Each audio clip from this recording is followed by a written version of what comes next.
Hi everyone, thank you so much for coming. My name is Lily Hutkowski and I'm the Indiana and Ohio Regional Coordinator with Students for Life America. I'm so excited that we have Kristan Hawkins here today. Kristan is a Christian, a wife, a mother, a grassroots activist, an author, a speaker, and a human rights activist.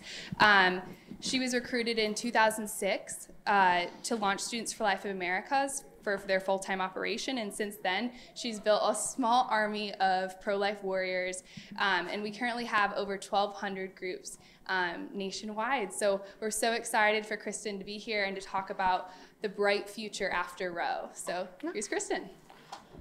Thanks, Lily. And what Lily did say is she's one of the army, so there you go. Okay, so thanks for coming to make abortion illegal again. I was going to wear my mega hat, but I didn't, but I thought about it. I just usually wear it to make people mad, but whatever. I know we're going to talk about a lot of things today, and I know when we talk about abortion, it's a sensitive subject.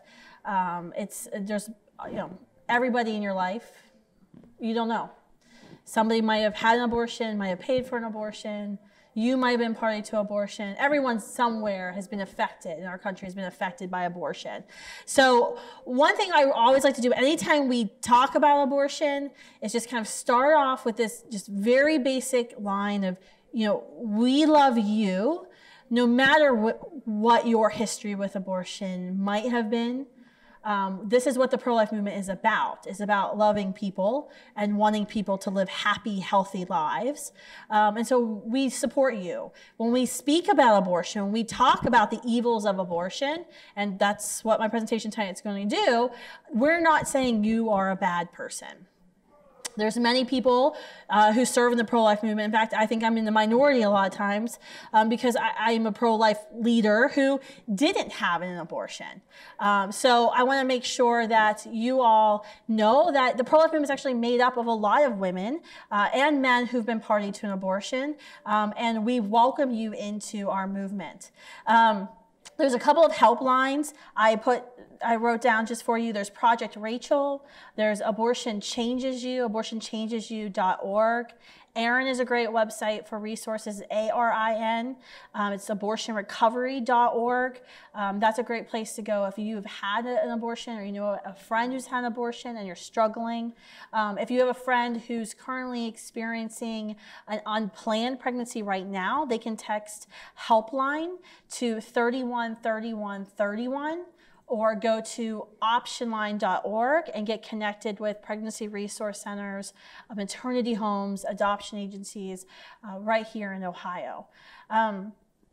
So in the past, some leaders in the pro-life movement have gone kind of back and forth about whether or not we should talk about making abortion illegal. Those who advocate for abortion have rightly called out, I think, the pro-life movement for not being upfront sometimes about our goals. When we say, oh, we're passing this law that's going to restrict abortions because we want to help women. Well, yeah, we want to help women and we want to save babies because part of our goal is making abortion illegal.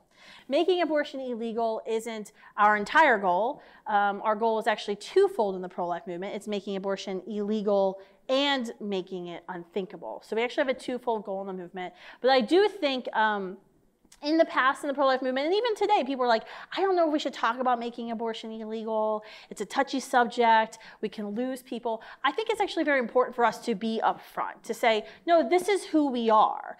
If abortion is the taking of an innocent, whole human being, then why the hell wouldn't we be anti-abortion? Why wouldn't we want abortion to be illegal? For us to say we're against abortion, but because it kills a human being, but then say we want it to be legal, that's actually being inconsistent. That's kind of causing some people to go, are they really about what they say they're about? So I think just at the very beginning, I want to say, I'm very upfront when I speak about what our goals in the pro-life movement are. It is to make abortion illegal, and it's to make abortion unthinkable, and it's a two-front goal.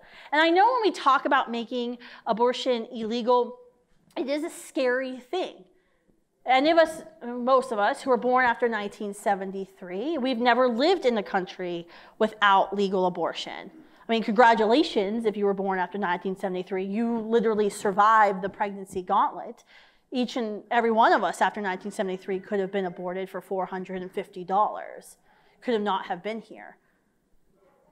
So I think my goal to you tonight, and I'm really excited about this presentation, is because we're going to go over a lot of information. But I want to show you, one, what the goal of the pro-life movement is, and I'm unapologetic about what our goal is, but why it's our goal, why we believe abortion should be illegal, why Roe versus Wade should be a thing of the past. I'm going to go over why I think that day, that reversal of Roe, which, by the way, both left and right in the debate agree that day is coming, and it's coming fast. I get all Planned Parenthood's fundraising emails.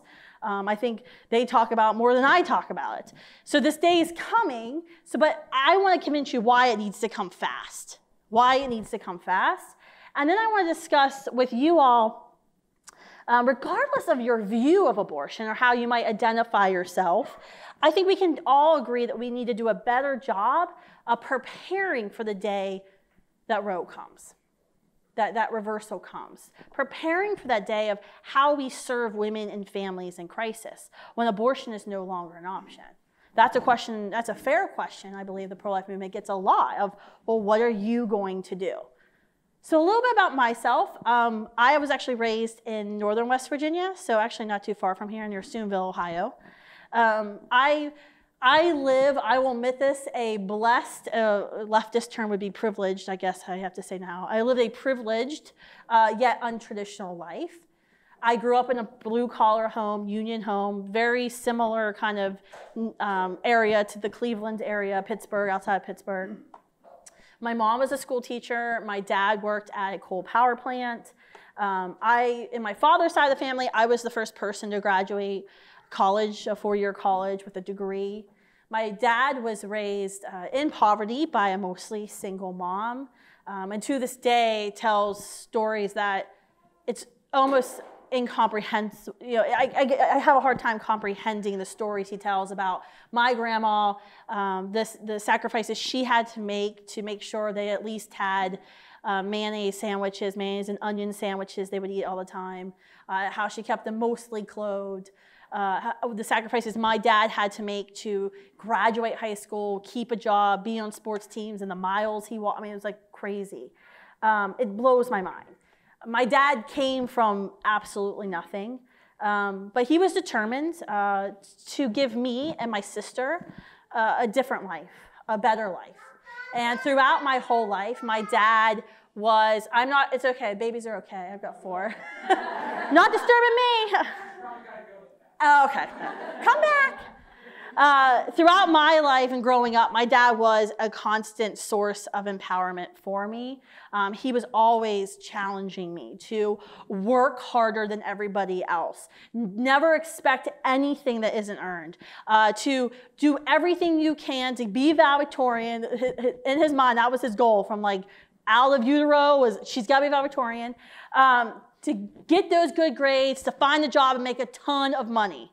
I still think he kind of regrets what I do today a little bit, because he was really excited when I wanted to be an aeronautical engineer, let's put it that way, but not so excited about this career.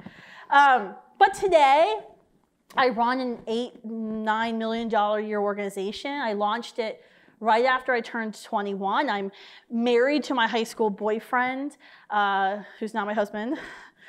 We have 4 beautiful children, 2 of whom have a disease that will probably take them from this earth early, cystic fibrosis. My husband was a school teacher. I went to college to be a school teacher. He actually gave up his career 4.5 years ago to be a full-time stay-at-home dad. He actually homeschools our children, protects their care, and his sacrifice is what allows me to be here tonight. The pizza, frozen pizza he's eating tonight is for you. But he sacrifices for his career for our family, for our children, so our children can stay as healthy as possible for as long as possible. My career, and I struggle to say career because it's really, it's a career, I'm doing something wrong. It's a mission. It's taken me, though, further than I could have ever envisioned my life being. I've appeared on every major TV station there is, every radio or print outlet. Usually my hair looks terrible in all of them. My team has grown from 1 to 50. I can almost now afford to pay myself to like support all 6 of us in a comfortable lifestyle, even with all the expensive medical needs. I'm blessed. But I didn't get here because of abortion. I didn't get to where I am because of abortion, because of Roe versus Wade, because that's what the mainstream feminist movement contends. Those who fought in advance for reproductive rights didn't open up America that allowed me to succeed. I busted through the damn door that I needed to bust through when I needed to bust through it.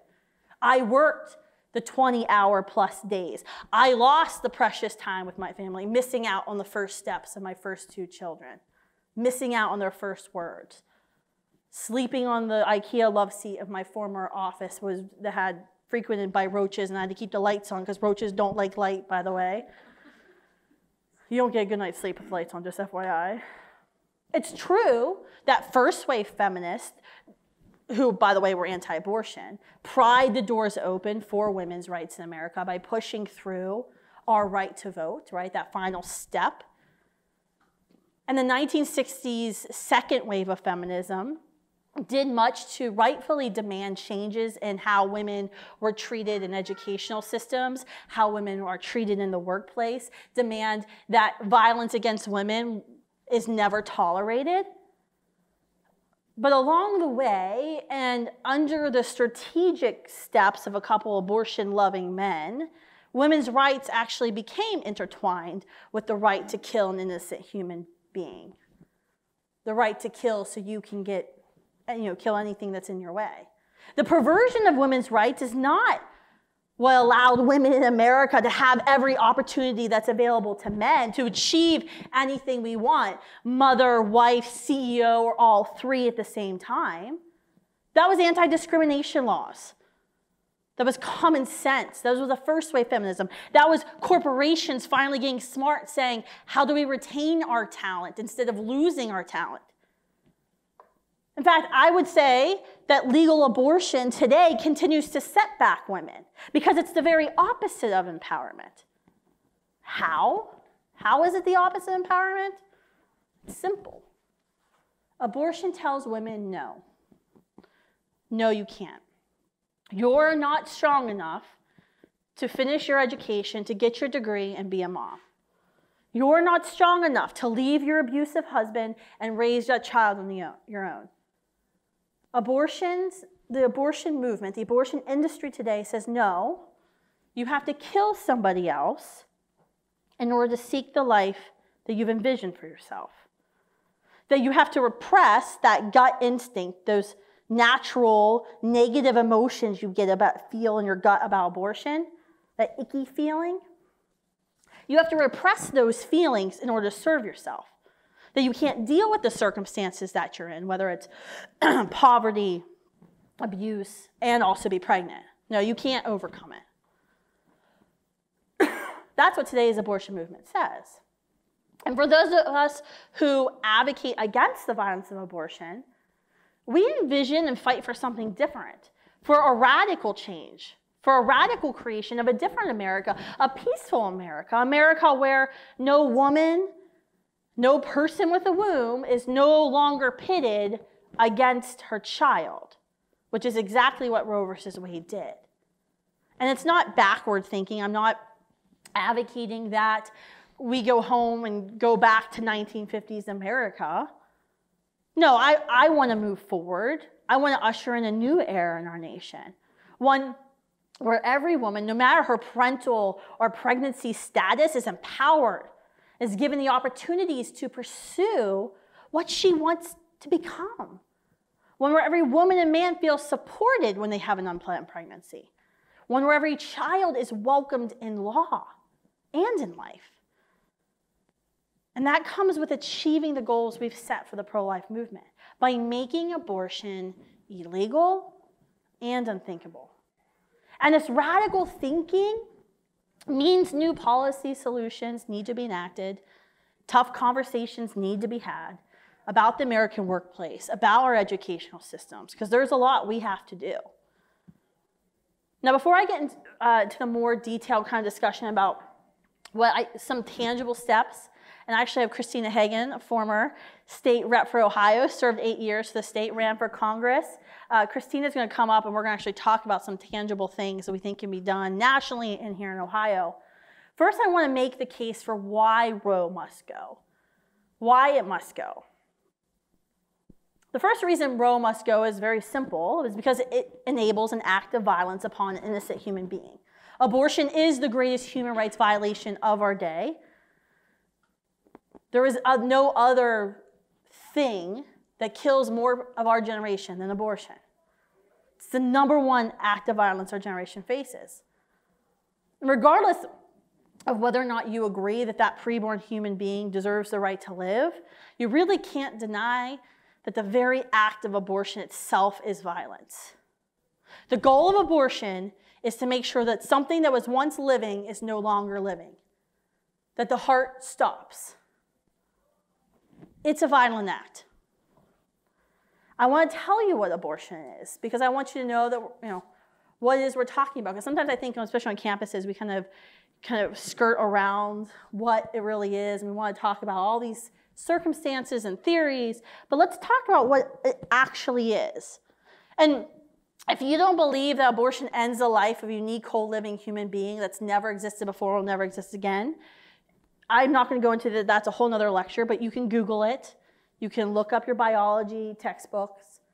And frankly, you need a lot of help that I don't know if I can give you right now. But that's what science says. Science proves that conception, unique, whole, living human life comes into existence. Since 1973, 60 million have been taken from us in America from abortion. Now, when I describe abortion, I'm not going to do anything graphic, no blood, no pictures. I'm going to describe to you with words and a little bit of tools what happens in abortion.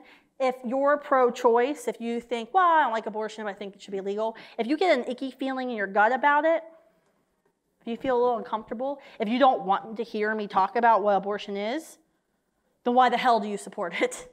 I would really encourage you to think about maybe changing your position.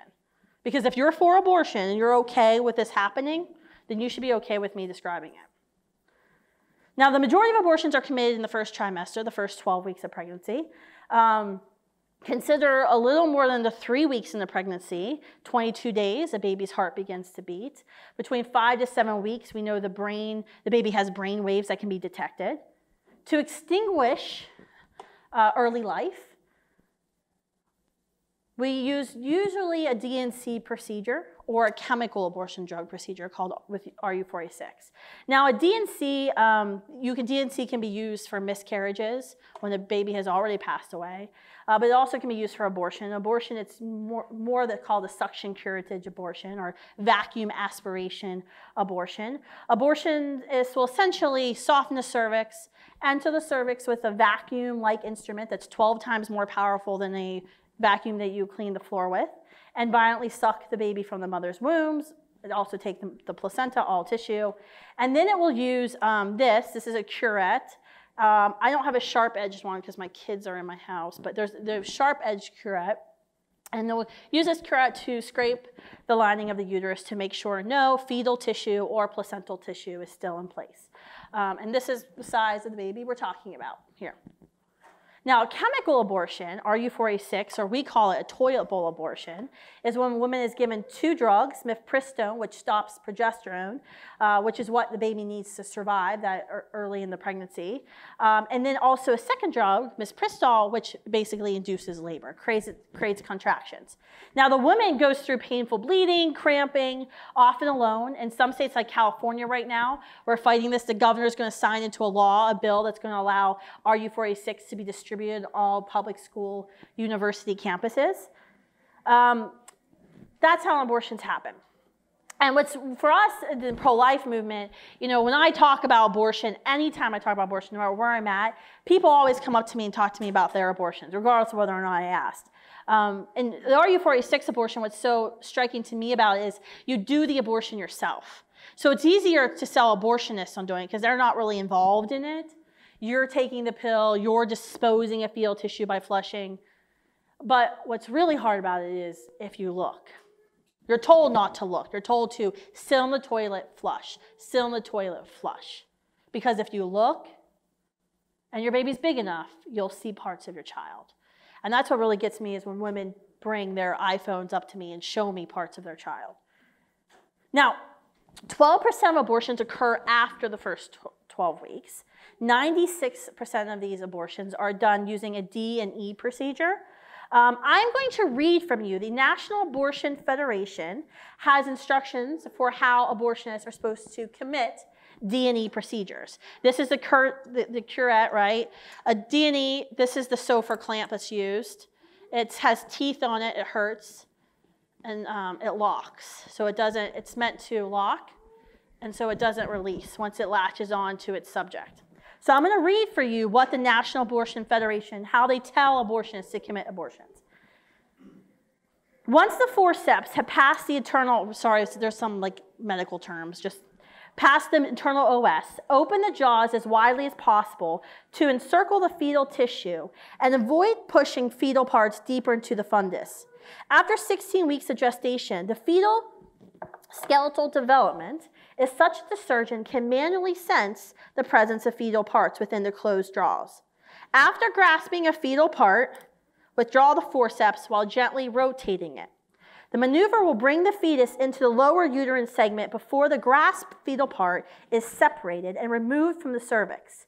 If a fetal extremity is brought through the cervix without separation, advance the forceps beyond the extremity to grasp a part of the fetal trunk. This is the trunk, right? The rib cage, the meat. Bringing the fetal trunk into a lower segment, which markedly reduces the number of instruments that have to pass into the fundus. During the procedure, try to identify and keep track of fetal parts as they are removed.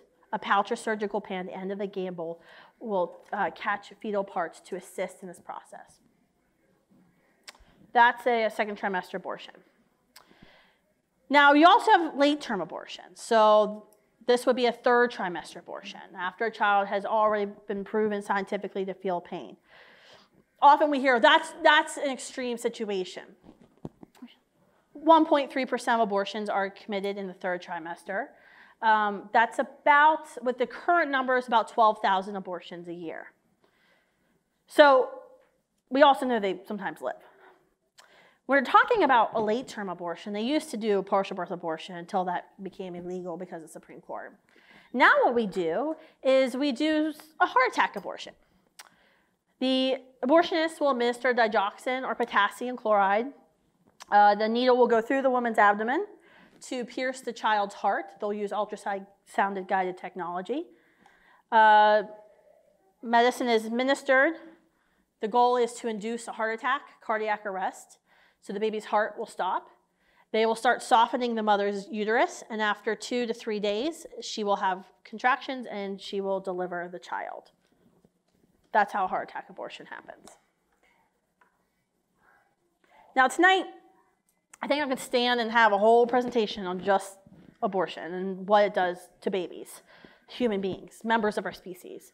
But I also want to hit on how abortion harms women. And I think that's the second reason why Roe must go. Now, I just took 30 minutes at 2 a.m. Wednesday night. I went to NIH, the National Institutes of Health. It's publicly funded through Department of Health and Human Services, their website, pubmed.gov. And I found a ton of frightening information. You could just search abortion, and all of these scholarly articles, journals that have already been proofread, peer-reviewed journals about abortion and how it affects women. There's a ton of articles about how abortion negatively affects women psychologically, suicide, depression. I actually, personally, I look for studies that were conducted overseas, not in America, because with America, with abortion being so controversial, you have to really ask yourself who's committing the research, and is this truly a biased source? So I look for research of abortion that's being done in countries where abortion isn't controversial. Researchers in Finland have identified a strong statistical analysis in one records-based study between suicide and abortion. They found the annual rate of suicide amongst women in Finland was 11.3 per 100,000. Following abortion, it was 3 times higher. The rate for women who gave birth was a sixth of all the rate of women in Finland. Over 20 studies linked abortion to increased drug and alcohol abuse. 15 years of published research. There was a meta-analysis done in the British Journal of Psychiatry, not a pro-life source, found that women who had undergone an abortion experienced an 81% increased risk of mental health problems. A 2003 study compiled the results of several studies of abortion, another meta-analysis. They showed that induced abortion increased the risk of placenta previa and later pregnancies by 50%. That's a life-threatening thing. My sister and my nephew almost died in labor of that. It also doubles the risk of preterm birth, which directly leads to infant mortality. In 2014, Cancer Causes Control Journal found that one abortion increased the risk of breast cancer by 44%. This was another meta-analysis that was conducted in China of 26 studies covering 14 provinces. It's crazy. And beyond like all of these studies that you can bring up on PubMed.gov, beyond the health and the psychological risks of abortion, abortion is dangerous now, like in the clinics today. A friend of mine runs an organization called Americans United for Life, and they received a grant to hire researchers to go and research public records of abortion facilities in the United States. They were only able to study about 226 abortion facilities. There's a little under 800. They used an 8-year window from 2008 to 2016 in about 30 states. In that 8-year window, they found 1,400 health and safety violations. Now, it's hard. We don't have a ton of data. Like states like California and New York, who have to commit the most abortions, none of their facilities were even in this study. But they had 10 violations that they published that were common violations in abortion facilities today. Legal abortion facilities, we have to keep abortion safe, legal, and rare, right? So they found the 10 most common abortion facilities today. And I looked it up to see the abortion facilities closest to you. First one was failure to ensure a safe and sanitary environment. This included Akron's Women's Medical Group and Planned Parenthood Bedford Heights. Second one was failure to accurately document patient records and keep patient medical information confidential. This included Preterm Abortion Clinic and Planned Parenthood Bedford Heights. Failure to ensure staff are properly trained for duties. This included Preterm Abortion Clinic, Northeast Ohio Women's Clinic, and Planned Parenthood Bedford Heights. There's a pattern going here. Unlicensed, unqualified, untrained staff providing patient care. This included Capital Care Network and Cuyahoga Falls. Yep. Expired medications and medical supplies. Northeast Ohio Women's Center, PP Bedford Heights. Failure to adopt and follow and periodically review health and safety protocols. Akron Women's Center, Northeast Ohio Women's Center, PP Bedford Heights. Failure to purchase and maintain required equipment. Failure to properly handle medications. Failure to comply with physical plant standards. Failure to monitor patient vital signs. I just got too lazy. I didn't look up Ohio there. Sorry. Yeah. This is happening today with legal abortion. The argument we always hear on TV and when we're talking about abortion is we have to keep abortion legal so it'll be safe. And let's not forget about the death. Women are actually dying from legal abortions here today. Regrettably, the United States has no reporting law on abortion. We have no reporting law. The abortion industry actually doesn't even have to report how many abortions they have. It's voluntary to the CDC. The best abortion numbers we get are from the Guttmacher Institute, which is a pro-abortion think tank that was part of Planned Parenthood. They don't have to report any of the problems they have, any of the deaths. We have literally no data. We are in the dark. It's like asking the tobacco industry to self-report adverse effects from tobacco use. That's essentially where we are. But I know about women like Jennifer Morbelli, Anisha Ross, and Tanya Reeves, who've all died within the past decade from illegal abortions. Friends, the reality is the abortion industry and abortion practice in America today is indisputably at odds with the abortion industry's repeated assurances that legal abortion ensures its safety and protects maternal health. So I've made a short case. I hope I've convinced you, maybe, I will see, why I think Roe versus Wade, why abortion should be illegal, and why that day needs to hurry up and come. But now I want to dig deeper into what Roe versus Wade means. We're going to hear this a ton in the campaign rhetoric leading up to 2020. That's going to be the big scare tactic. There's Maiden's Handmaid's Tale, red uniforms everywhere we go, right? And you're going to hear this. Well, what was Roe? What did Roe actually do? Most people actually have no idea. People actually will say that we're lying to them when we tell them abortion's illegal in all 9 months. Like, that's not true. I'm like, it's called Google. You can go there. January 22nd, 1973, 7 men, by the way, 7 men. Everyone was so worried about Alabama's legislature, and they were a bunch of men on the one committee. No one cared there was 7 men. 7 men gave us Roe versus Wade and Doe versus Bolton.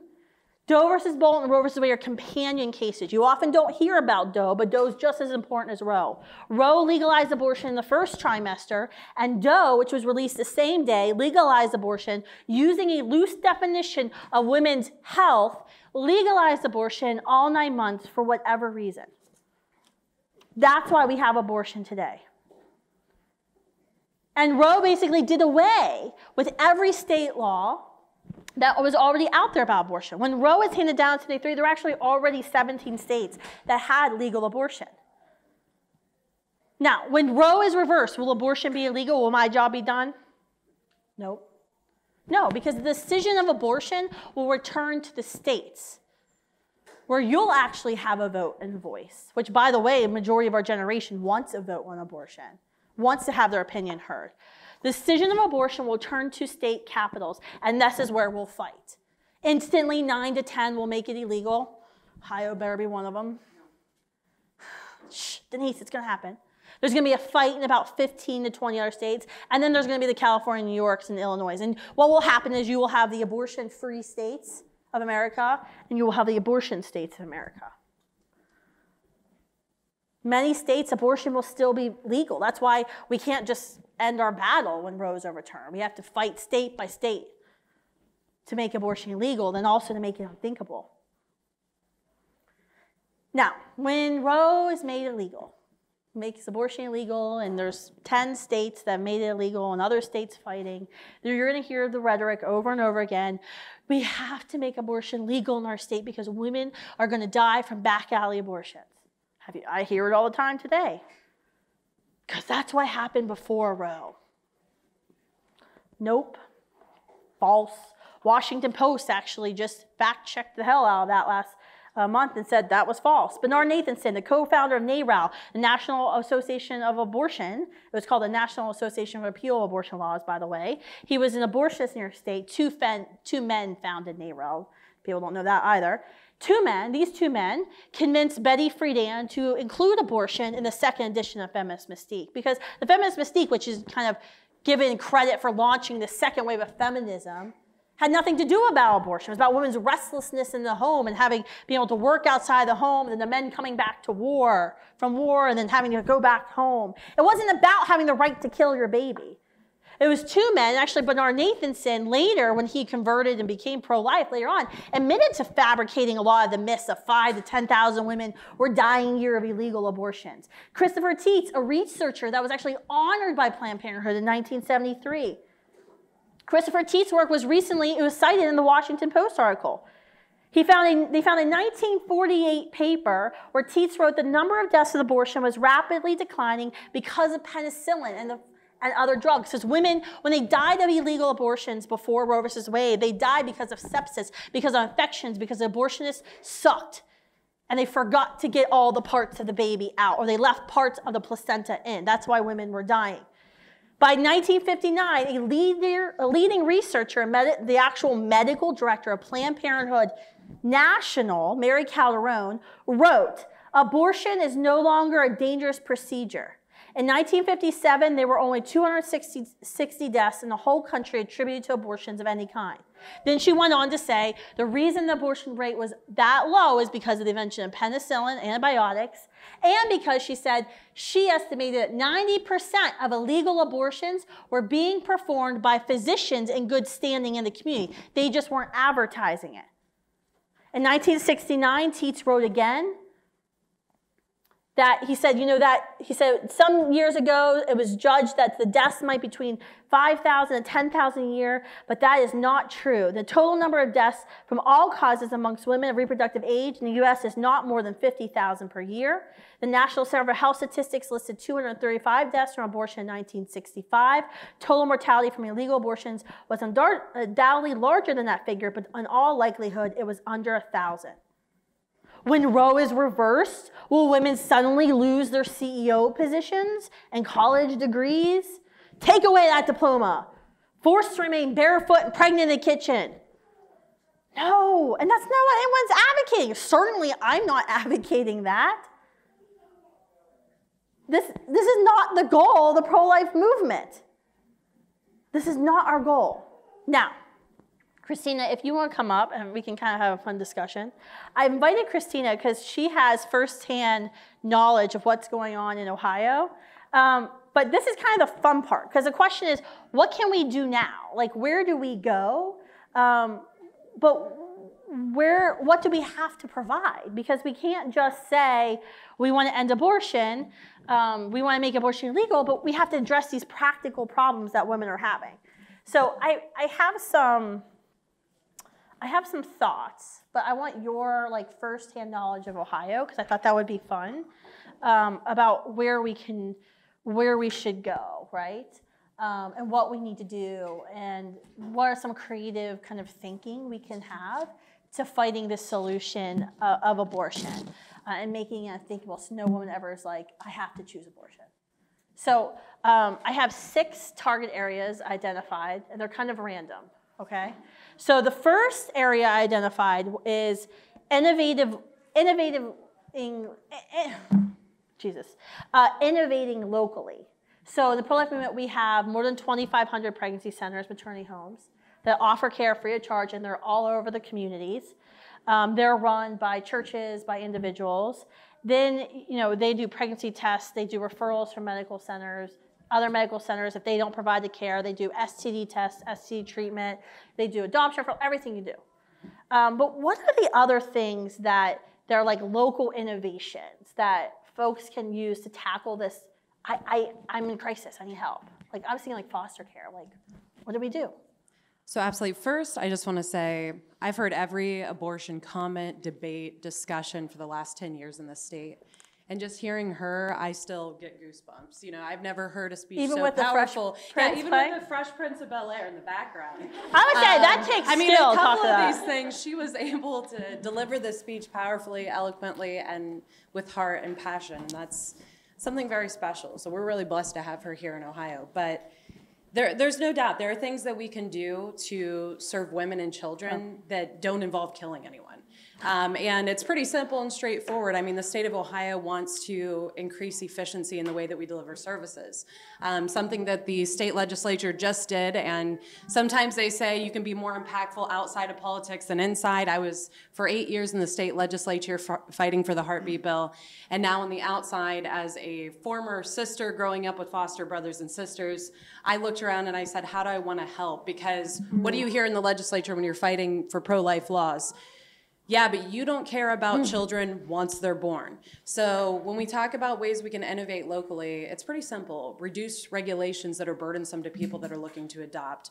Increase efficiency in the way that we use data and technology to deliver children to safe homes, safe environments. I'm currently working with an organization called Connect Our Kids that will use a fraction of state tax dollars and will actually increase the efficacy of which we place foster children. So we're going to use data and technology, Facebook, LinkedIn, all of the things that are readily available and that any person running a business would use. And we're going to crunch that information quickly and efficiently. So instead of it taking in the best states, the best, most effective states in this country, 30 days to family for a child who's been entered into our foster care system, in the best case scenario, it takes 30 days. Many children never see a stable home in their entire life.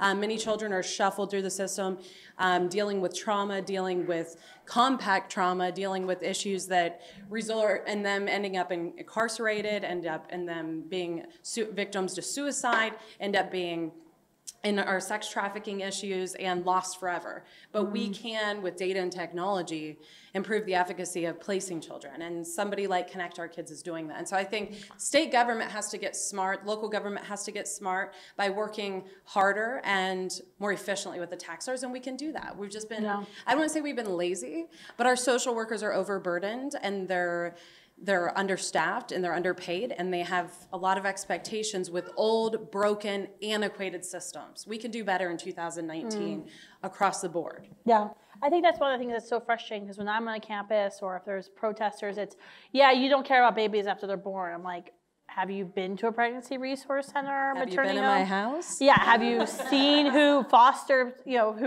parents, who adopts? And it's funny because the premise is always, well, and I'm not making a judgment if you're a pro-life liberal, but it's our liberal policies are the way that's going to reduce abortion, and no one else will have a policy that's better than ours. I'm like, well, maybe like we can agree on the premise that we want to serve women and children, but maybe we have different policy prescriptions for how to solve those problems.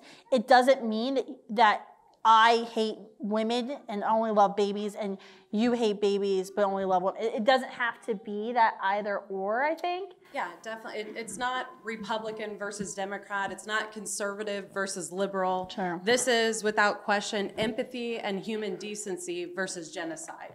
And how do we all come together as the same human species and figure out how we're going to protect women and their young? It's pretty simple and straightforward. Seems simple. Okay, so innovative locally, I think, because you have so many local, as Catholics believe in subsidiarity or whatever, it's basically like people closest to you should deliver the goods to you. It's a very Catholic term because it sounds but it's like, duh. So promoting families. I'm a convert to Catholicism, so I learn all these terms. I'm like, what the heck does that mean? And I'm like, oh, okay, sounds good. Something we all know, but Catholics have a fancy term for it. Okay.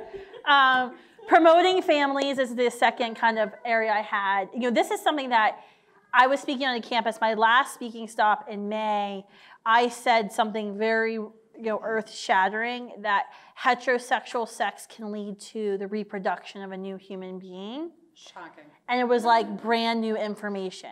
Like if you're a heterosexual and you're engaging in sexual behavior, you could create a new human being. I know birth control was like separated that, and that's not supposed to be happening, but guess what? Birth control isn't foolproof, and it fails. I think that's like the real tragedy when you think about birth control and abortion, is that like it changed what sex meant. And so now it's like, oh, I'm pregnant? How could that happen? Well, you engaged in sex, like, hello. But like one very simple thing is marry the person you created a human being with. Because we know, and every study shows, that children who are born to two-parent homes have better outcomes. They're least likely to live in poverty or to face incarceration or deal with depression or now, not everybody. Everyone struggles and has their own struggles, but the best way to ensure your children have a good head start is to marry the father of your child and to actually have a stable family unit. I mean, it's unbelievable. Like the three things you can do to like make sure you don't live in poverty is get a high school diploma. That's pretty easy. That's free in the United States. Get married to the person you're having sex with. Don't have a baby with them until you're married. And get a full-time job. Like, kind of common sense. Like, it makes sense. People who do those three things, nearly 75% of them have joined the middle class. Only 2% of people who've done those three things live in poverty. I mean, it's crazy.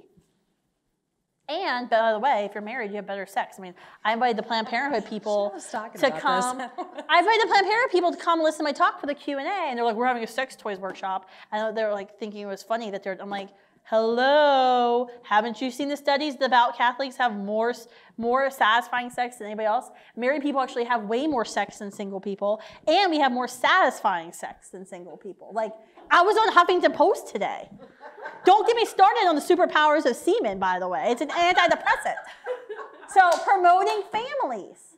Like it makes sense. Like God, like there was like this design. It's incredible. It is incredible. What can You're like, why am I talking to her about this?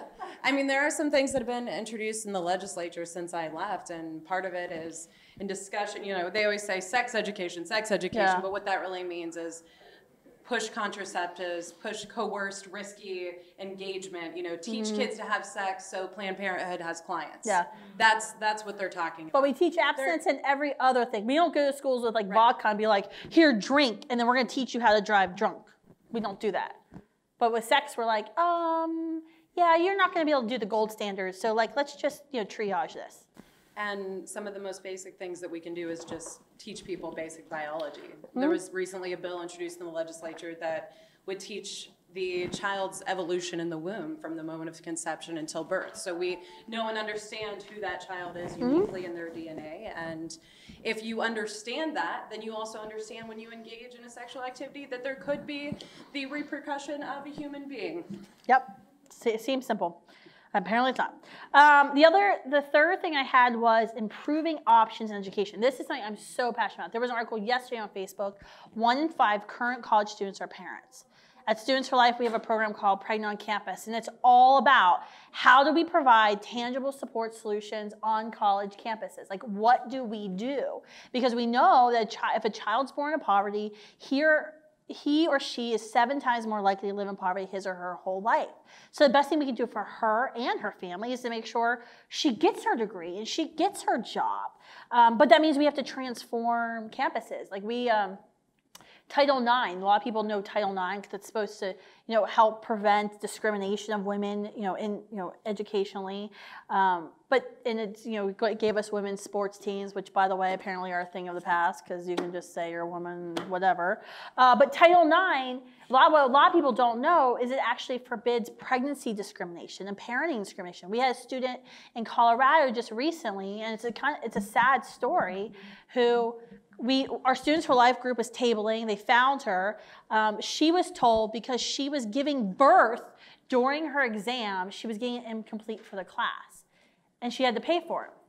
So she wasn't going to be qualified for her federal grants next semester. So we wrote a letter. We, a nonprofit, had to write a letter and be like, hey, there's like this thing called Title IX. You're in violation of it. Don't make us get our lawyers. And then school's like, oh, okay, yeah, sure. But it was too late by the time she'd already dropped out, and now we're trying to get her back into school.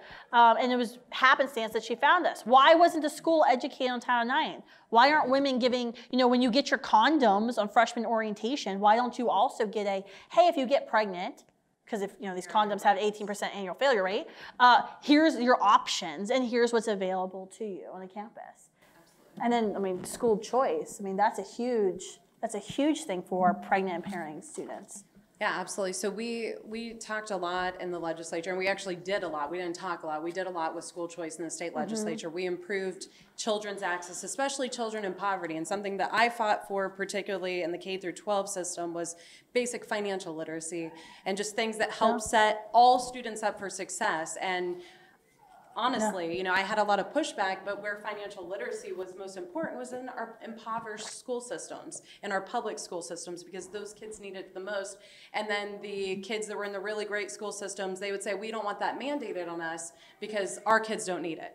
And I said, well, that's fine and dandy, but there are kids in Ohio that need it, and we need to lift everybody up. So everything that we do in the state of Ohio should be about helping all Ohioans succeed and get to that next level. And school choice is paramount in that. Access to school choice. If a student is in a failing school, they should have every right to go to a charter school, to go to a Christian school, parochial, whatever school is most fitting to them and their parent, to give them an opportunity at success. Every child deserves that. And when we're talking about college campuses and access to rights for working mothers and for mothers that are going to school, 100% part of our problem in this country is we don't talk about our rights as they're defined. We try to make rights out of things that are violent. Like, we want this right to kill someone. No, I don't want that right.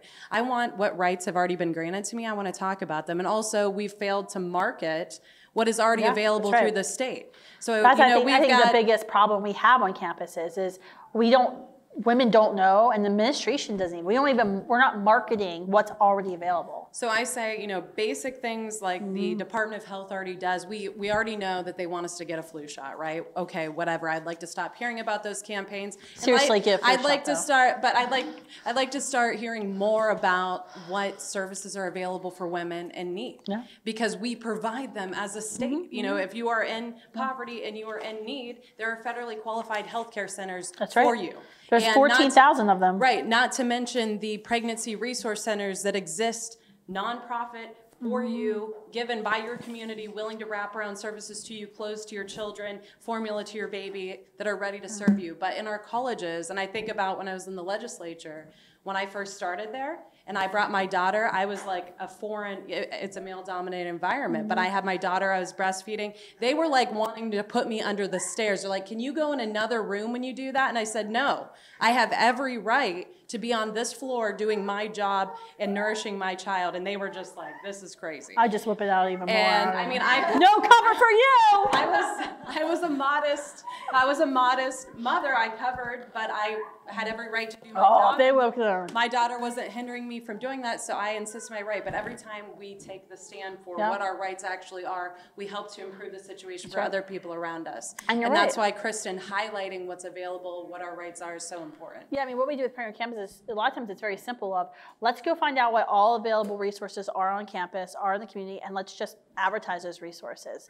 I was looking, I found the 52% they said of families who actually qualify for like food stamps in the United States actually don't, they have no idea.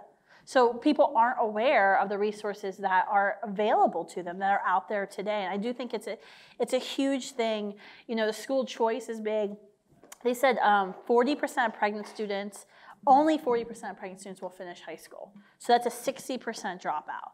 Well, going back to what I said about reducing poverty, we need to make sure she graduates high school and she gets that degree. The access to online schooling. I mean, Yeah, we live in 2019. Brick and mortar is not even significant. A woman who's going through a difficult time, yeah, she's going to be running to and from appointments. That's right. But she can get her education. I was working in the state legislature, carrying a daughter, then carrying twins, commuting, bringing both of them to and from 5-hour round trip because women can. Yeah, you can do that. It's remarkable. Now I'm in the poverty threshold with my 3 children and my husband, and we well, I mean, are. the good thing is women are superheroes because we can lactate, gestate, menstruate. Like we do 3 things that men can't ever do. They're just jealous. Okay, so the other area I have is, and this is kind of like Republican-esque. It's very like Republican. Reducing excessive occupational licensing. You go to like a Trump rally and they're like, reduce government regulation. And you're like, and I'm like, yeah. Sure, yeah, I know. But most people were like, why would I care? Government regulation sucks. It's terrible. I mean, because you have simple things that you can't get done so like, for example, home studies. Home studies are some of the biggest obstacles people have if they want to open their home and adopt. But home studies have to be done by social workers who are overworked and underpaid. There's not enough social workers. Why couldn't retired policemen or retired teachers be trained and go do home studies? Like, why the heck do you need a social worker? Daddy Daycare, did you all see the movie Daddy Daycare where they open up the home daycare and then that really prestigious daycare set the government on them? We have a lot of people wanting to give their heart. Yes. They want to open up their home. Right. I know because my parents are like that, but when they deal with the government too much, they just recoil. Yeah. And they gave years and years of their lives to foster children and their children. And then they came back and they're even working through Christian agencies and they just say, it's too much paperwork. It's too much. I'm worried I'll do this and not dot this I and cross this T. We have to reduce the excessive regulation, not to the point of making an unsafe or unfit environment, but the same bedroom that I was raised in is unfit now for a foster child. And it's just bizarre, so we need to be mindful of those I don't know if that would come to my house. No, I mean, if you do the daycare stuff, DC, District of Columbia in all their wisdom, passed a law, if they can make laws, saying that if you want to work in a daycare, you have to have a 4-year degree, which increased the cost of daycare, which limited the amount of women who can work there, which, by the way, that's a great job for a single mom because then you get free daycare and you're getting paid. Why do you have to have a 4-year college degree to watch kids? Like, I feel dumber after I watch my children for a whole day. Like, I don't need a 4-year degree. I need, like, stress management techniques. I don't need a 4-year college degree in political science to watch 4 children. No, and we're getting to the point where we're seeing things like that happen in the state of Ohio because even under Republican or Democrat leadership, people have friends that are in businesses and occupations. And we need to be mindful because that's happening as we speak in the state of Ohio. There's increased regulation happening and increased requirements for education for that particular occupation. And now who's going to be hurt? It is the children that are impoverished most because they're going to let go of the funding that is attached to that regulation. And so then we're going to let go of a class of people that probably need that daycare and that supervision most. So we need to be mindful of that when policy is being made. Absolutely. I mean, that only by mandating that you have to have a 4-year degree to work at a daycare center, all you're doing is increasing the personnel costs at daycare center, which is increasing the cost of daycare, which is like the #1 thing young single women who are mothers need help with is, you know, if I go to work or if I go to class, who's going to watch my baby? The other area I had was helping women in the workplace succeed. We had a lobby day in Washington, D.C. in May where we flew students from across the country. I think it was the only pro-life group in the country to actually lobby on paid family leave. I believe this week Senator Cassidy from Louisiana is introducing a Republican bill on paid family leave. This is huge. Like, you know, and it's hard too. And as a conservative, I'm a conservative, you're a conservative. You don't want to mandate taxes because we believe we want to have wealth creation. Wealth creation actually makes people, lifts everybody up. But the idea from the Republicans is, hey, well, if you're putting money in Social Security, that's your own damn money. Why don't you get to take it out and pay for the 6 weeks you're on maternity leave? That way your business, the small business owner doesn't have to pay it, because if they have to pay pay family leave, they'll probably hire less people. And it doesn't, increase the tax burden on anybody, right? I mean, what else can you do in terms of helping women in the workplace succeed? Well, I think just giving women the right and access to their own tax dollars is a great start. Yeah, I mean, it's our money. Give us our money back. Yeah. We know how to spend it. We do it best. If you look at almost any household, women are doing the budgeting. They're doing all of the purchasing. They have the purchasing power in the household. So why My husband not has no give idea them how their much tax debt we're dollars in, back? by the way. Yeah, well, that's not good. That's all. Yeah, so things that we can do to help women is to understand women in the workplace and to come alongside them. If we have nursing mothers, being mindful and promoting, instead of the state saying you have to do this and mandating this, providing rewards for family workplaces that are friendly. Yeah. I mean, we could have, an open data repository that the state even creates an example of. These are places where women can come and work in the state of Ohio and have a really well-balanced work life. And I know we have companies and corporations like that in the state of Ohio, and they're mindful of how much better a woman performs when she has the ease of mind of knowing that her child is provided for. And we're curbing 2 issues by being mindful of women. We're also fighting infant mortality, which Ohio lags in, and the entire country does terribly in. We have terrible rates of infant mortality, so we need to do so much more focusing in on the family. Yeah, so we have personal experience with this because in the pro-life movement, despite what the pro-abortion lobby says, it's mostly all women. So they all come to me and get unmarried, then they get married, and then they get pregnant. So I constantly have staff going, I'm getting married, I have to take 2 weeks off, I'm pregnant, I'll be gone for 3 months. And so we've had to make a lot of accommodations for us of how do we make it work. And so we're like, bring your kid to work first 6 months. They're not crawly yet. You can do your job, you can breastfeed, you can put your, pump your milk, put it here. You travel with your child and trying to make accommodations so you can work from home. I have a lot of people who, women who are like, I want to work 20 hours, or now I can work 30 hours, or my baby's is colicky now, I need to work 15 hours a week. And so we just, you have to be flexible though. I think that's but I do it, one, because I like to think I'm a good person, but 2, because I want to retain talent. As a business owner, I don't want to lose qualified, experienced employees because I'm being unaccommodating, right? Even though it's a little bit of a pain that she's not coming to the office every day, it's better than not having that person, working for me anymore. I think that's why we've seen corporate America be so accommodating, going, they want the talent. They want the talent. This is like a very common sense thing. The last section, we can talk about this could be a whole speech. Getting creative to address healthcare challenges. This is something we're going to hear over and over again. You know, the election, apparently, you know, we have a healthcare crisis despite having the best healthcare in the world and the most medical advancement in the world. We have a crisis. One of the things I was thinking about with the excessive regulation of, do you all watch The Office, Vikram? When Michael has a second job at a telemarketing company and Vikram's like the best salesman. He was a doctor in his own country, and Michael says, "Oh, I could have been a doctor in your home country, no, in my home country." Like, but Vikram was this experienced, accomplished doctor working at the telemarketing agency, and that's actually a huge problem. They said that only 56% of foreign doctors are actually placed in residencies programs in America. So we have 44% of trained doctors who are living in this country, who come from another country, who aren't practicing medicine.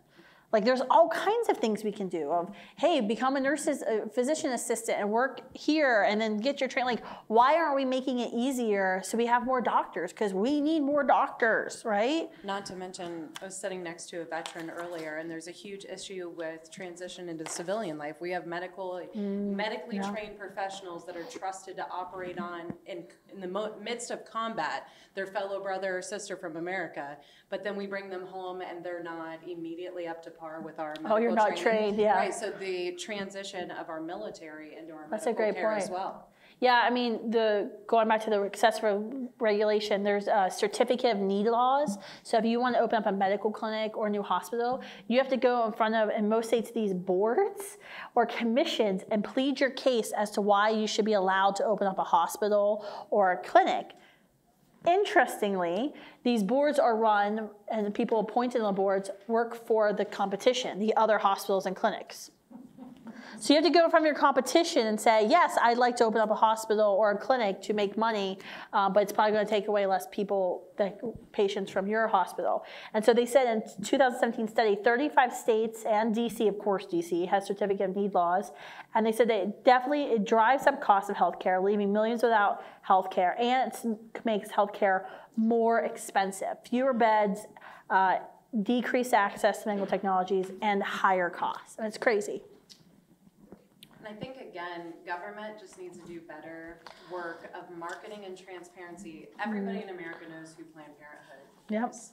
But very few people even know what a federally qualified healthcare center is. They don't even know the healthcare centers that exist in our communities. Findhealthcenter.hrsa.gov. Yeah, it's truly ludicrous because the level of service and comprehensive care that exists that you pay for by your taxpayer dollars that's available for you is virtually unknown because we have the loudest, biggest bully yelling in the corner, Planned Parenthood, women, women, women, women, women. So every woman thinks I can't survive without Planned Parenthood. They've done everything to keep me alive. Without them, I'd be dead. But the truth and reality is all of these comprehensive services are available to us with the exception of taking a human's life. So it's about transparency and access and making sure people know what exists. That's right.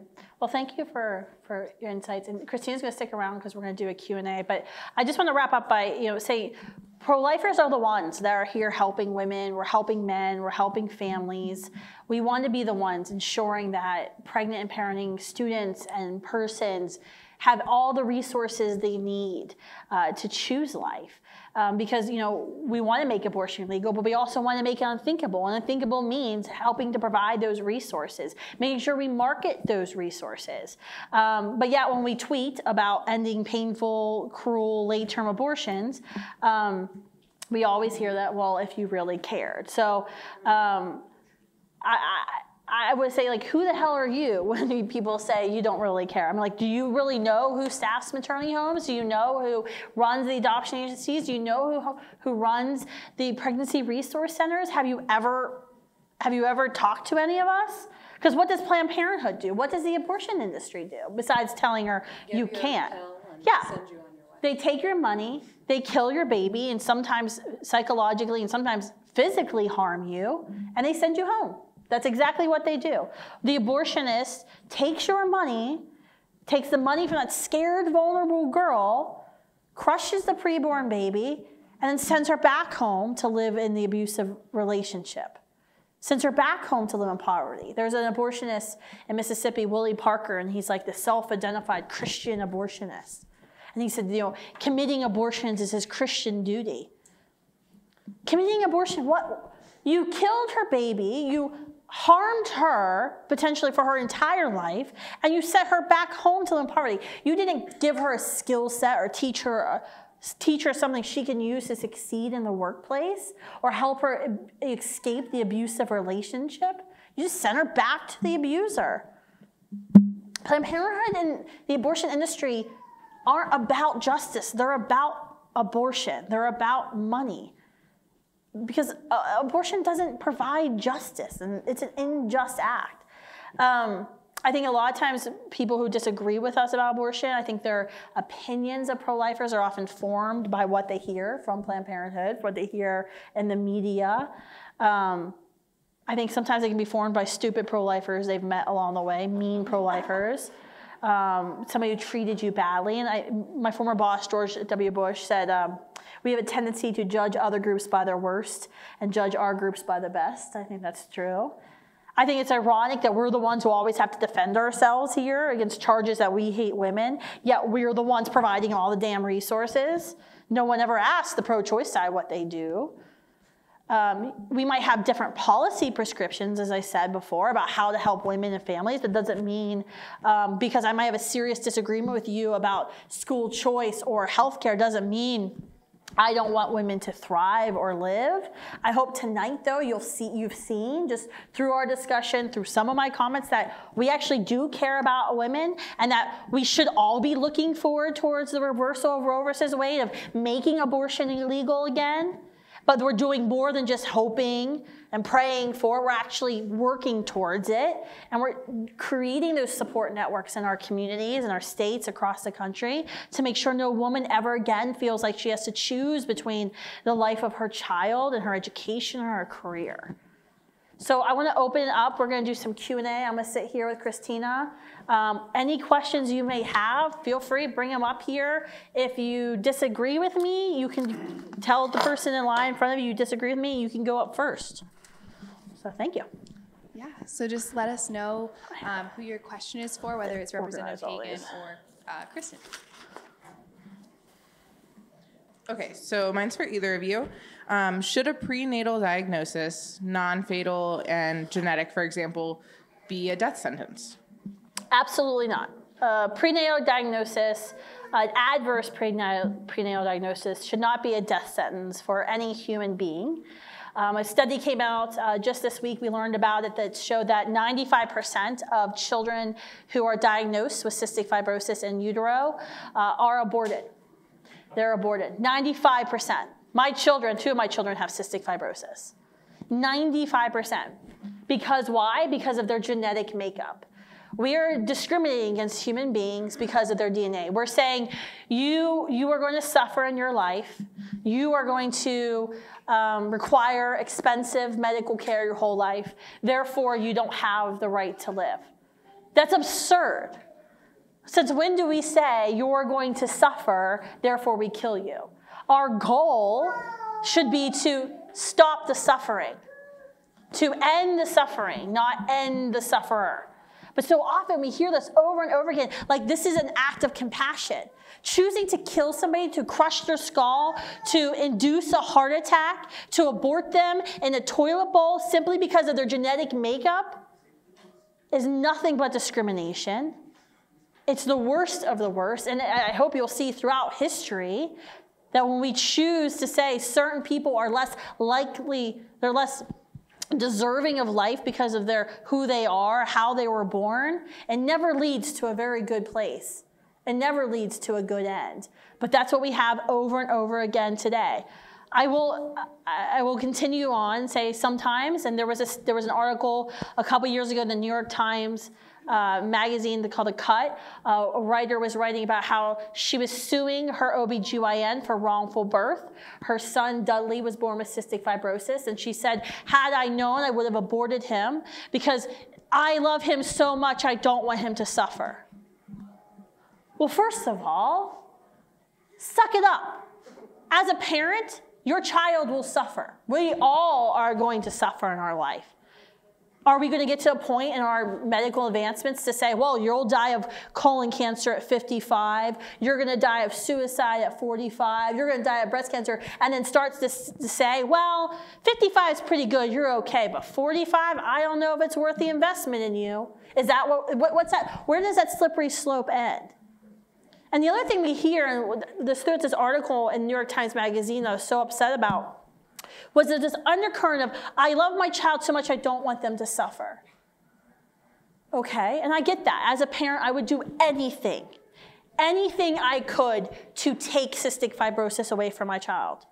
I would suffer, my child cries, I wish that was being done to me, that poke was happening to me. I wish it was me in the hospital, not them. And it's a complete and helpless feeling, and it's the worst feeling on earth. To have that feeling of you can't do anything and you know this disease can take their life and you probably will survive your child. But what you're really hearing, and honestly, and this is not the PC thing to say, is when you're hearing that I don't want my child to suffer, is I don't want to watch my child suffer because that's going to hurt me. And it's better if I destroy my child in the womb before I ever feed them, before I ever hold my child, before I ever touch my child. Therefore, I can't form that attachment, that emotional attachment, so I won't be hurt. But the reality is you will hurt.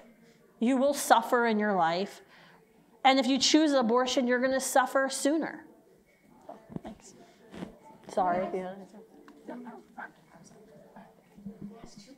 Sure. Okay. My first question is, why is adoption so darn expensive and what can be done about it? I mean, I have a friend who adopted a baby. You know, she's physically unable to have children, and she always wanted a big family. And now, you know, it cost her $20,000 to adopt a baby. Too. I know. I'm thinking, I don't know what agency helped her, but what can be done about that? Okay. Do you want to answer that? Yeah, I've got it. That's a good policy question. So this past state budget that just went through is one of the most pro-life state budgets that we've ever seen in the history of the state. I unfortunately can't even say I voted for it because I wasn't there.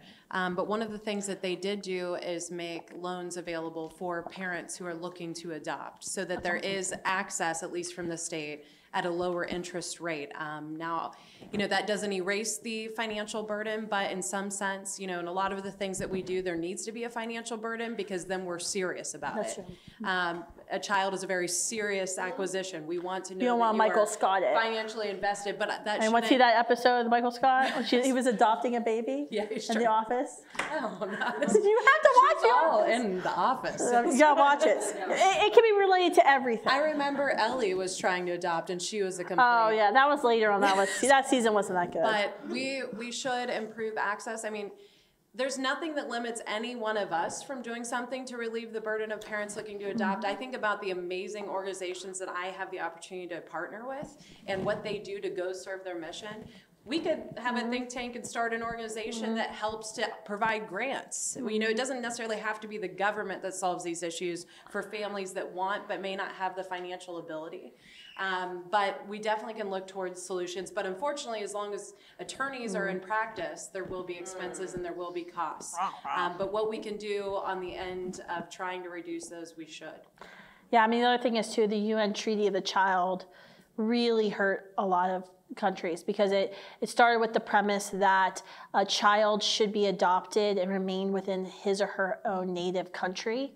So it dramatically increased the time and the cost of international adoption. The U.S. actually ratified that Treaty of the Child.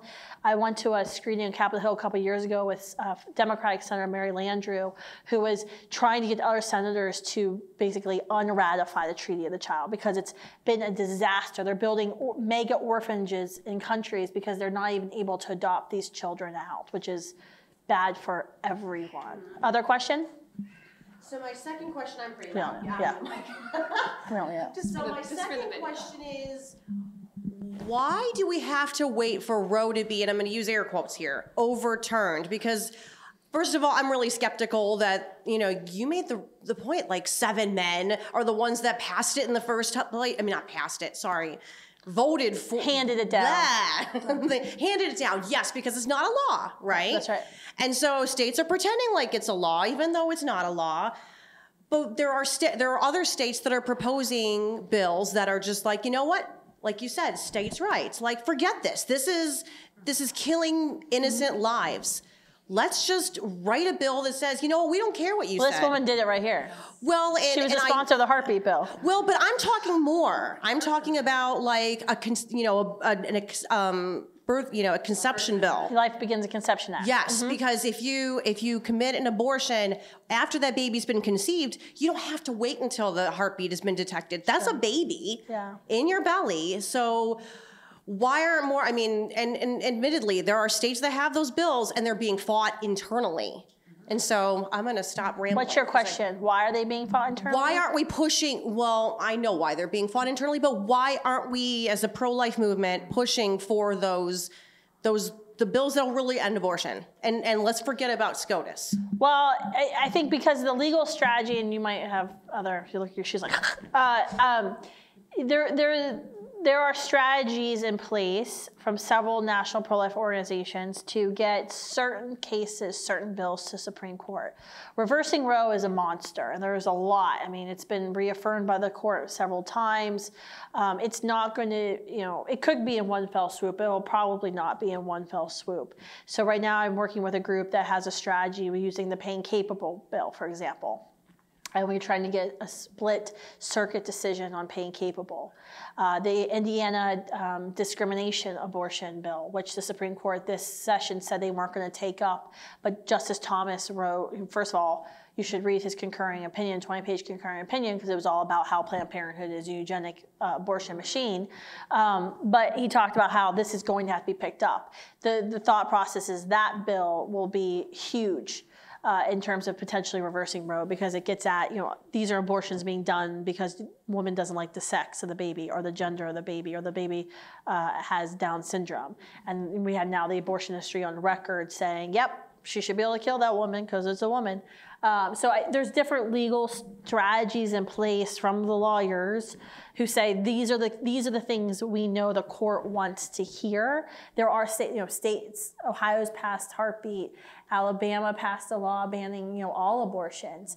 I spent some time in Alabama this spring. For blah, blah, blah. No, the only exception they had in Alabama was the life of the mother. There was no other exception. Heartbeat does have that. Heartbeat does have that. So I think there's a lot of different strategies in place. So I would just say the answer is pretty simple. I'm a Christian, so I'm going to say it's sin. We live in a broken culture. We have divides in the way that we think and process things. When I came to the state legislature, we were voting on pro-life, incremental pieces of legislation. I support every single bill I ever had the honor and privilege of voting on that defended an innocent human life.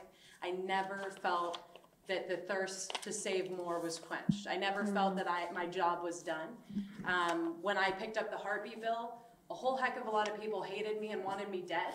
And I became enemy number one of the governor and everybody who supported him, which happened to be the entire Republican establishment. But I was also hated by the abolitionists. They told me I was going to hell because I didn't go in for every single baby. And the way I look at this is, my brother's a professional firefighter. He runs into fires and he takes in every person that he can take out, that his body can physically withstand.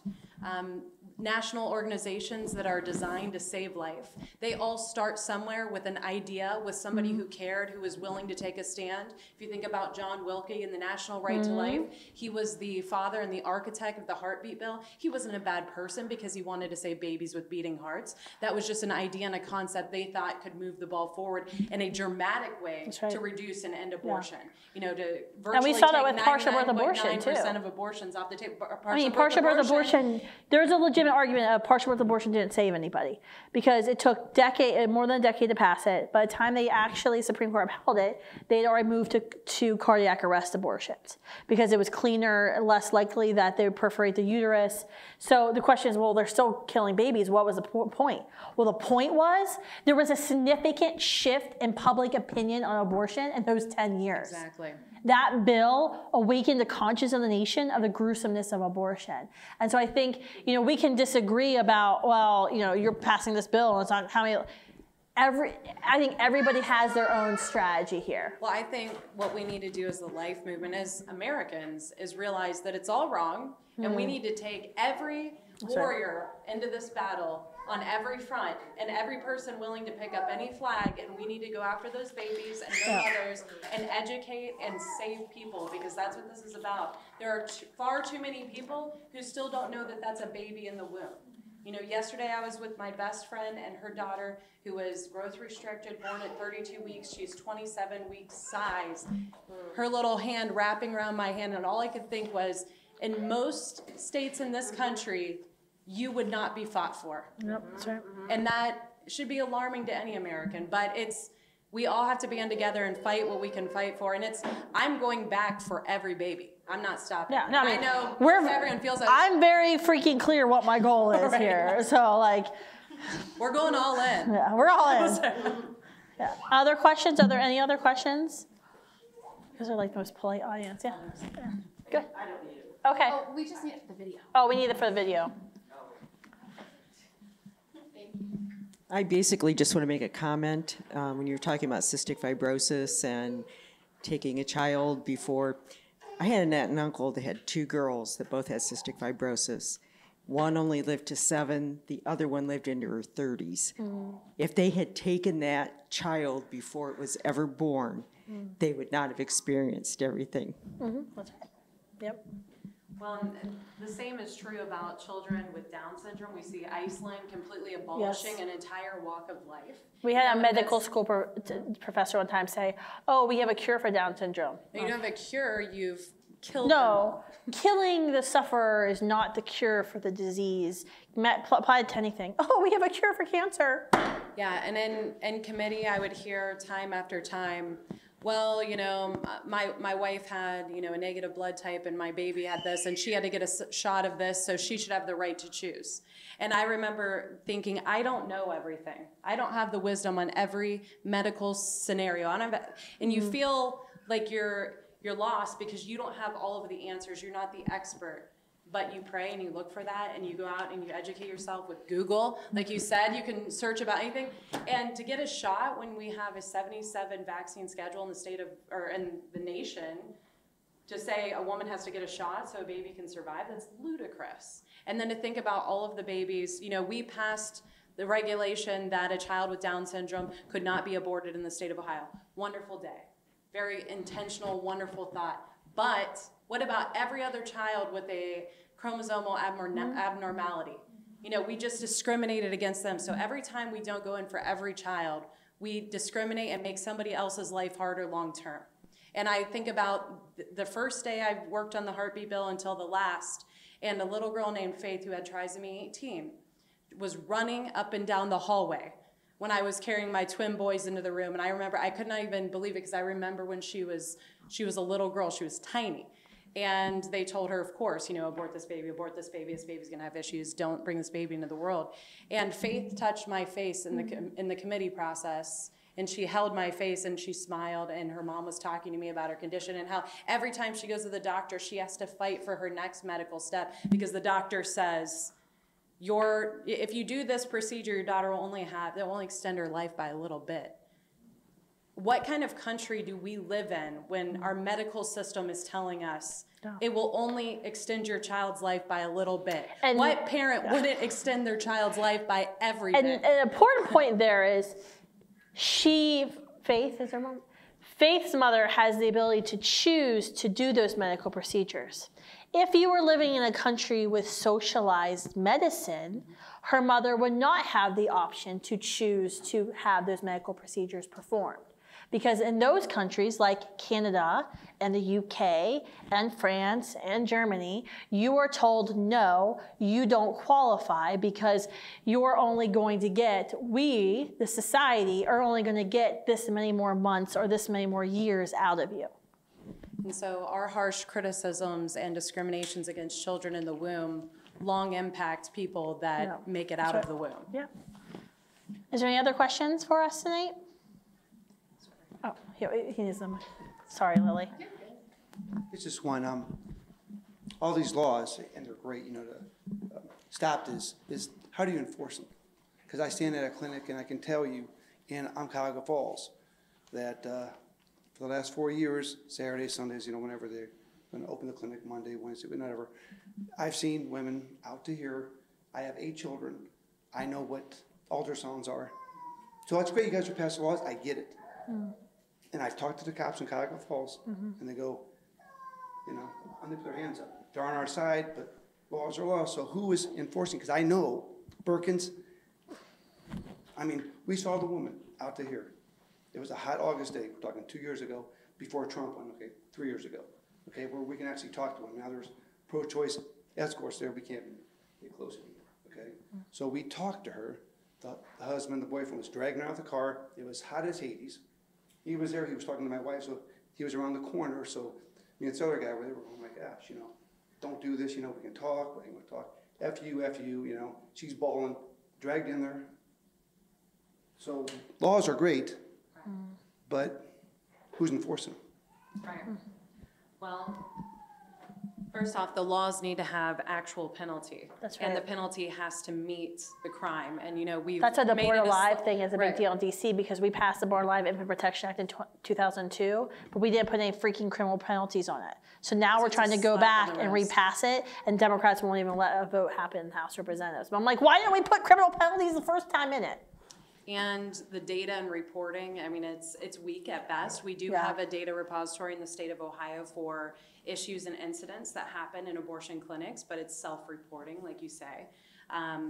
Something that we tried to do in the state of Ohio was give the woman the right to sue the wrongfully acting abortionist. So in the event that she realized that her child had a beating heart, et cetera, she could sue that abortion provider for going ahead with the action. So if the woman later realized, she could go after him wrongfully.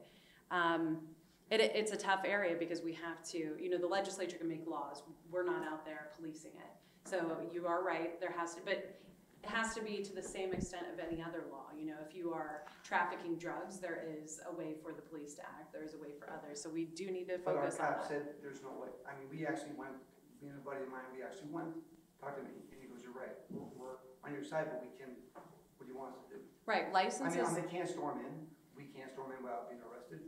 So what choice did that woman have? I mean, I can tell Denise, and she's down driving, she Right. knows, Nat knows, you know, so we can say all we want. So short of knocking the guy out, you know, calling the cops, you know. Right. Part of the problem is there can be laws on the books and evil is still going to go on. Kermit Gosnell, our friend in Indiana, not friend, but obviously these horrible, horrific. What happens every day, it happens in my city. Okay? It happens every day in my city. Right. And that's not the only one. Stand out there, you see. I don't have the answers. Yeah, I mean, right if it here were right now. me, I would take a picture of the one with baby bump. I would make a 911 call so there's a public record, so that record can be We've FOIA'd done a lot of later. Stuff like that, 911, we get the cops coming and everything else. And then you start meeting with the legislators and saying, There- I want a committee, I want a review, there needs to be something here. I mean, They're literally getting away with murder because my brother has transported women who have perforated uteruses who are hemorrhaging on point. They basically throw them out of the clinic, and then they refuse to ride along with them to their next best point of better care, which is criminal. You know, you're not allowed to leave your patient until they receive better care. Enforcing surgical laws, et cetera, so that they are held to the same level of accountability that any other medical professional would be held to. For whatever reason, legislatures all across the country have avoided scrutinizing this because they're afraid of the political repercussions. are there any other You have to questions? elect legislators with conviction. This will be the support, this is what this election is all about, 2020. Are there any other questions? All right, well, thank you guys for coming tonight. Thank you.